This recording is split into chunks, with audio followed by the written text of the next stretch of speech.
கர்த்தரும் இரட்சகருமாகிய இயேசு கிறிஸ்துவின் நாமத்தினாலே அனைவருக்கும் வாழ்த்துக்களை தெரிவித்துக் கொள்கிறேன்.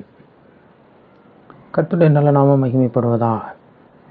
இந்த காணொளி வாயிலாக உங்களை சந்திப்பதில் பெருமகிழ்ச்சி அடைகிறேன். கர்த்தருடைய நல்ல நாமம் மகிமைப்படுவதாக. கர்த்தருடைய வார்த்தையை இந்த வேளையிலும் உங்களோடு பகிர்ந்து கொள்ளும் பொழுது கர்த்தருடைய வார்த்தையானது அது அனுப்பப்பட்டதான நோக்கம் நிறைவேறும்படி கிரியை செய்வதாக. நீங்கள் எல்லாரும் சுகித்திருப்பீர்களாக என்று சொல்லி இயேசுவின் நாமத்தினாலே வாழ்த்துகிறேன். கர்த்தருடைய நல்ல நாமம் மகிமைப்படுவதாக. இந்த நாளிலும் பகிர்ந்து கொள்ளும்படி கொடுக்கப்பட்ட தலைப்பு, எது பரிசுத்தம்? அருமையானவர்களே, நம்முடைய வாழ்க்கையில் தேவனுக்கு உகந்த ஒரு வாழ்க்கை வாழ்வது பரிசுத்தமான வாழ்க்கை என்று நாம் அறிகிறோம். அப்படிப்பட்ட வாழ்க்கையில் நாம் எது பரிசுத்தம் எது அசுத்தம் என்பதை தெரிந்திருக்க வேண்டும். கர்த்தருடைய நாம மகிமைப்படும்படி நாம் பரிசுத்தத்திற்கும் அசுத்தத்திற்குமான வித்தியாசத்தை உணர்ந்து பரிசுத்தத்தின் பாதையில் நடப்பது மிகவும் அவசியமாய் காணப்படுகிறது. ஏனென்றால் பரிசுத்தமில்லாமல் ஒருவனும் தேவனை தரிசிக்க முடியாது. பரிசுத்தமில்லாமல் தேவனிடத்திலிருந்து நாம் நன்மைகளை பெற்றுக்கொள்ள முடியாது. நீதிமொழிகள் 19ஆம் அதிகாரம் 2ஆம் வசனம் சொல்கிறது, ஆத்துமா அறிவில்லாமல் இருப்பது நல்லதில்ல, கால் துரிதமானவன் தப்பி நடக்கிறான் என்று சொல்லி. நாம் எது பரிசுத்தம் எது அசுத்தம் என்ற ஒரு அறிவில்லாமல் இருந்தோமானால், ஆத்தும அறிவற்ற நிலைமையில் நாம் வாழ்ந்து கொண்டிருந்தோமானால், நம்மால் பரிசுத்தத்திற்கும் அசுத்தத்திற்குமான வித்தியாசத்தை கண்டுகொள்ள முடியாது.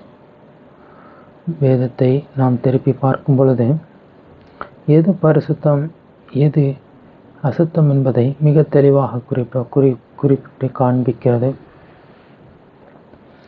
சங்கீதம் 119:9ஆம் வசனத்தை நாம் வாசிக்கும் பொழுது, அவர் தமது ஜனத்திற்கு மீட்பை அனுப்பி தமது உடன்படிக்கையை நித்திய உடன்படிக்கையாக கட்டளையிட்டார்.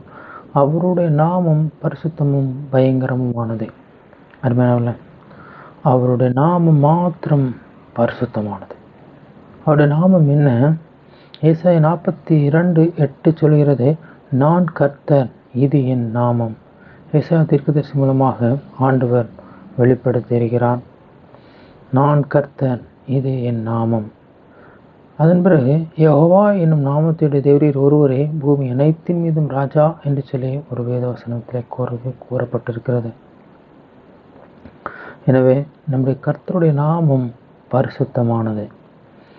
அதை நாம் பரிசுத்தமாய் காக்க வேண்டும். பரிசுத்த குலைச்சலாக்காதபடி காக்க வேண்டும். இந்த பரிசுத்த நாமம் நமக்கு தரிப்பிக்கப்பட்டிருக்க வேண்டும். இந்த பரிசுத்த நாமம் ஏன் தரிப்பிக்கப்பட்டிருக்க வேண்டும் என்று சொன்னால், அந்த பரிசுத்தம் என்ற முத்திரை நம்முடைய எல்கைகளில் காணப்படும் பொழுது நாம் பரிசுத்தமானவர்களாக இருக்கிறோம். குறிப்பாக தேவனுடைய கூடாரம் பரிசுத்தமானது, அவருடைய வாசஸ்தலம் பரிசுத்தமானது, உடன்படிக்கை பெட்டி பரிசுத்தமானது, பலிபீடம் பலிபீடத்தில் படைக்கப்படுகிற பலிகள் பரிசுத்தமானது.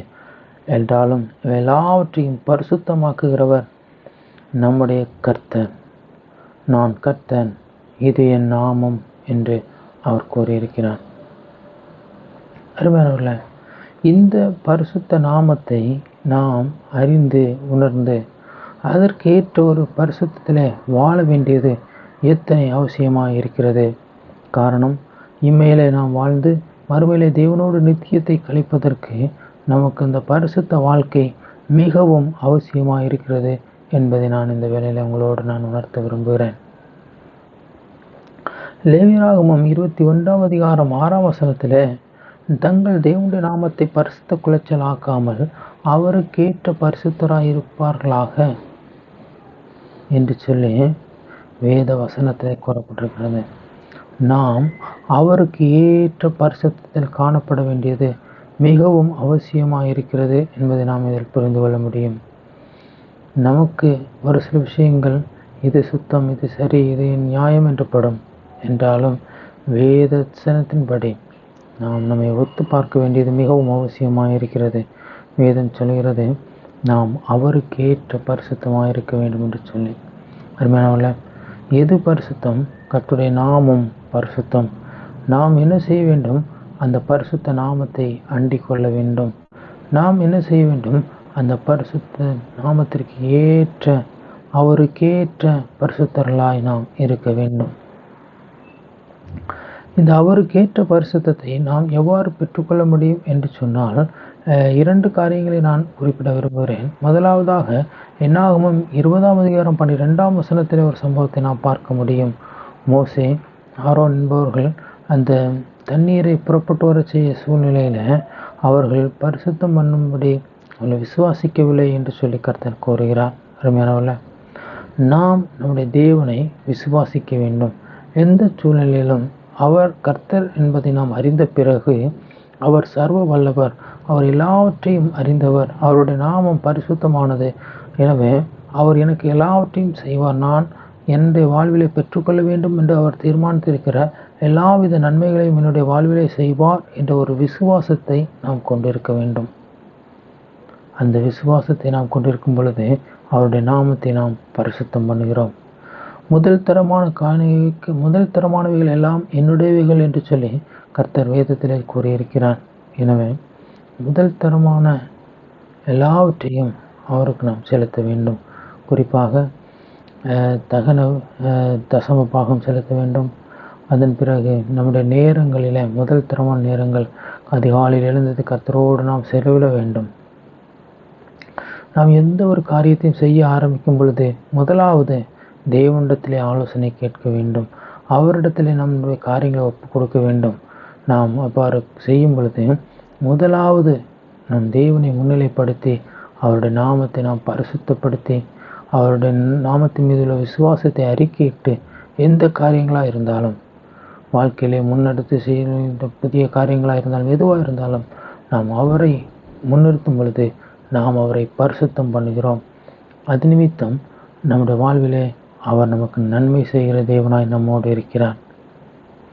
இரண்டாவதாக உபாகமம் 28:9 பார்க்கும் பொழுது, நீ உன் தேவனாகிய கர்த்தரின் கட்டளைகளை கைக்கொண்டு அவர் வழிகளில் நடக்கும் போது கர்த்தர் உனக்கு ஆணையிட்டபடியே உன்னை தமக்கு பரிசுத்த ஜனமாக நிலைப்படுத்துவார். அப்படியானால் அவருடைய கட்டளைகளை நாம் கை கொள்ள வேண்டும். வேத பிரமாணங்களை கை கொள்ள வேண்டும். இன்னும் ஆண்டவர் பரிசுத்தாவியின் உதவியோடு வேதாகமத்தில் பல இடங்களில் எழுதி வைத்துள்ளதான கட்டளைகளை நாம் பின்பற்ற வேண்டும். வேதம் தெளிவாக சொல்கிறது, எனக்கு காத்திருக்கிறவர்கள் பாக்கியவான்கள் என்று சொல்லி. நாம் அவருக்கு பரிசுத்த வாழ்க்கையிலே நடக்கும் பொழுது, அவருடைய கட்டளைகளை நாம் கை கொண்டு நடக்கும் பொழுது நாம் மிகவும் பரிசுத்தத்தை காக்கிறோம். அது நிமித்தம் நாம் நன்மைகளை பெற்றுக்கொள்கிறோம். கர்த்தர்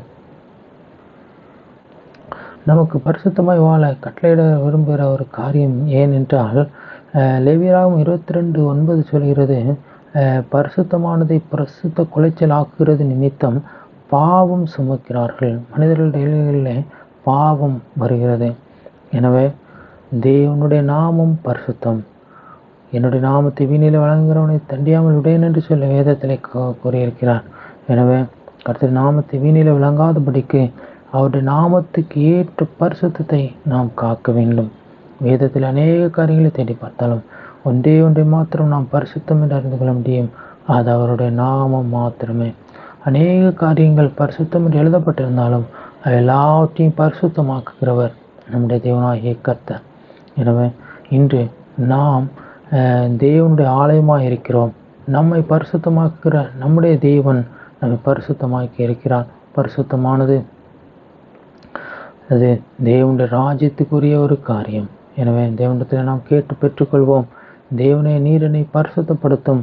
உம்முடைய பரிசுத்த நாமத்தை என்னுடைய நெற்றிகளிலே தரித்திருக்கிறேன். உமக்கேற்ற பரிசுத்தத்தில் நான் வாழ எனக்கு உதவி செய்யும் என்று சொல்லி நாம் கேட்போம். கர்த்தர் நமக்கு கிருபை செய்வாராக. நாம் ஜெபிப்போம். மகா இரக்கம் நிறைந்த எங்கள் அன்பின் பரலோக பிதாவே, ஆசீர்வதிக்கப்பட்டதான இந்த ஆண்டவரை செய்திக்காக உமக்கு நாங்கள் நன்றி செலுத்துகிறோம். வேதத்திலே எது பரிசுத்தம் என்று பார்க்கும் பொழுது உம்முடைய நாமம் பரிசுத்தம். உம்முடைய நாமத்தை பரிசுத்த குலைச்சலாக்கக்கூடாது. உம்முடைய சமூகத்திலே விசுவாசமாயிருந்து, உம்முடைய நாமத்திலே விசுவாசமாயிருந்து உம்முடைய கட்டளைகளை கை கொள்கிறது பரிசுத்த வாழ்க்கை என்பதை குறித்து நாங்கள் தியானித்தோம். நீர் உம்முடைய நாமத்தின் நிமித்தம், உம்முடைய நாம மகிமைக்காக நீர் எங்களை பரிசுத்தமாக வாழ கிருபை செய்யும். வழி நடத்தும். விசுவாசத்தை தாரும். கட்டளைகளை கைக்கொள்ளும் இருதயத்தை தாரும். இயேசுவின் மூலம் ஜெபங்களும் நல்ல பிதாவே. ஆமேன். ஆமேன்.